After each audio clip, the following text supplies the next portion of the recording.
دا ښکلی طبیعت، په دې طبیعت کې دا ښکلي اوبه، دا رنګه اسمان، دا شنه بوټي او دا واښه، دا هر څه پوهېږئ د څه لپاره الله پاک پیدا کړي؟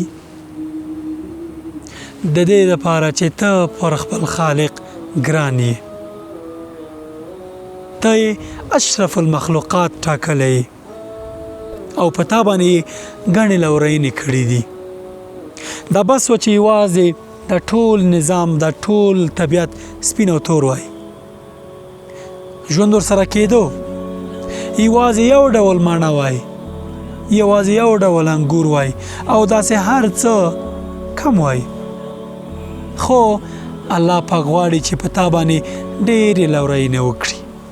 د څه لپاره؟ د دې لپاره چې ته پرې ګران یې او مننه ترې وکړې. ته یې مقرب مخلوق کې، خو ته غافل انسانه، کله د دې هر څه په بدل کې خپل خالق ته یوه سجده کړې، مننه دې ترې کړې. د دې هر څه بدله یوازې په یوه کار وکړه، یوه سجده. لئن شکرتم لازیدنکم. که چیرې تاسې مننه وکړئ، الله تعالی به ستاسې په هر څه کې، هرو نعمتونو کې چې تاسو ته یې درکړي زیاتوالی راولي.